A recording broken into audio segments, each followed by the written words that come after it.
Hi all, this is Christy James. I'm the Library Media Services Coordinator for Charleston County School District. This means that I get to work with 76 of the most amazing teacher librarians around. Dr. Green asked me to talk about the curricular role of teacher librarians, but I really like my title better, Why We Are the Most Important Folks in the School. And if you think about it, as librarians, we are the only folks in the building who get to work instructionally with all the teachers and all the students. And that's a pretty powerful role. Of course, we want to make sure that we have a warm and welcoming environment. We want everybody to be wanting to be in the library. But when teachers have such limited classroom time, we want to make sure that if they are spending time in the library, that their kids are with us in the library, that we are doing something that adds value.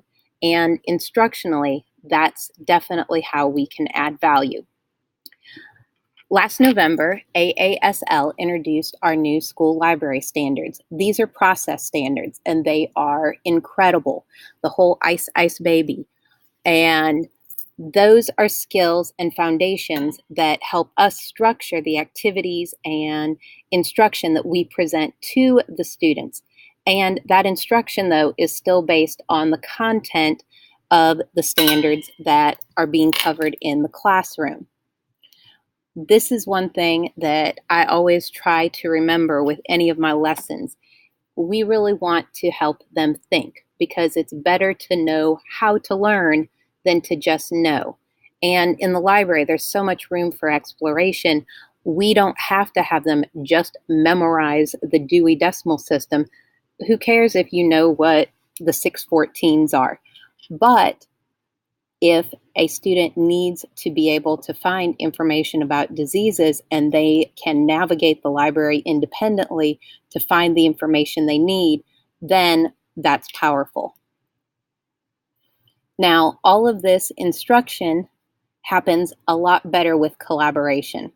This actually is one of my favorite pictures, and a lot of times it's true, but as a school librarian, we have to love the people. We have to love our teachers and embrace all the opportunities we can to be able to work with them. So sometimes you have to love your teachers more than you love books.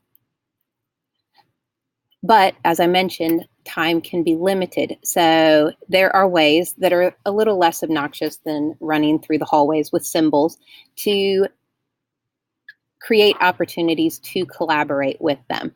And it might not always be a face-to-face meeting, but if you take advantage of every interaction you have in the hallway, by the copy machine, passing, through the cafeteria, to just find out, what are they teaching? What are they doing? Even better if your admin allows you to attend grade level meetings or TCTs or PLCs or whatever type of planning meeting your teachers might have. This is where you being able to attend or in just that passing conversation, where you can add that value.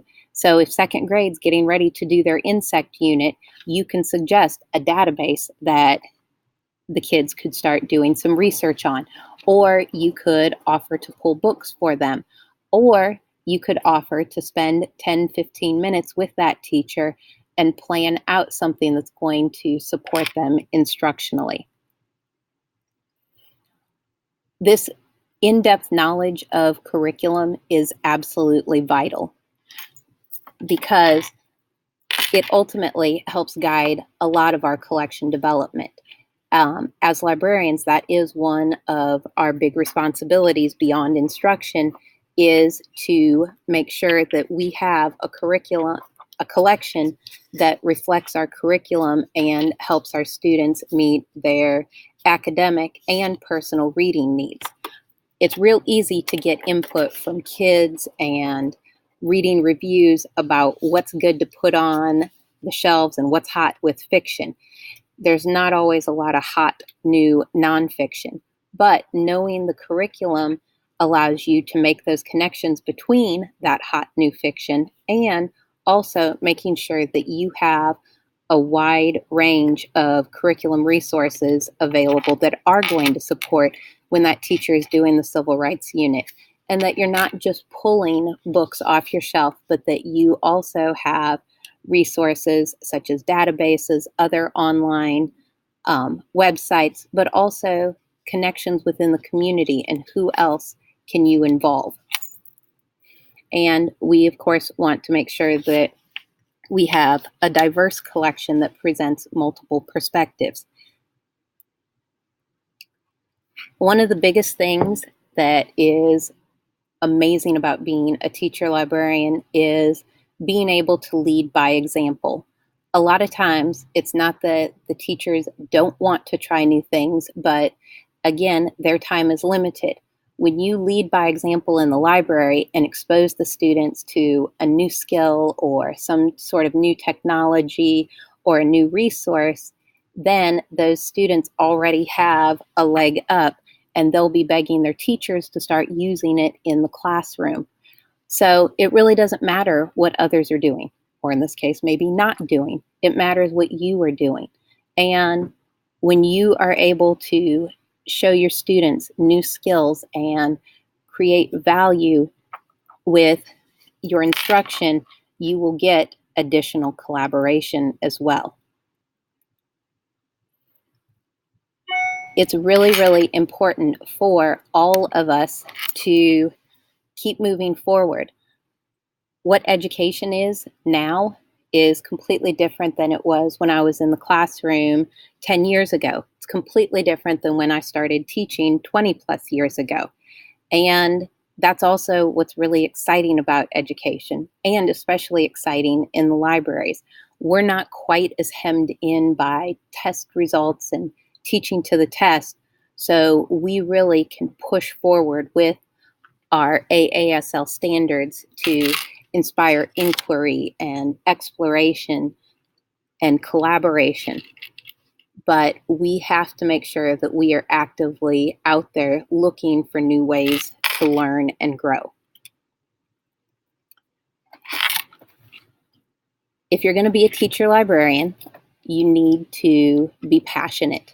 So you need to be enthusiastic about kids, and you really need to be enthusiastic about what you're teaching. Quite honestly, it's a little bit difficult to get enthusiastic about just the Dewey Decimal System, but it's really easy to get excited about teaching students how to research or create or do something that relates to what they're learning in class. And this is my last slide, so I'll get off my soapbox here. But don't just have the words that reflect what a library should be. Have what's going on inside your library really reflect what a library should be. That's what your teachers deserve, and that's definitely what all your kids deserve. Best of luck, and I'll see you on the other side.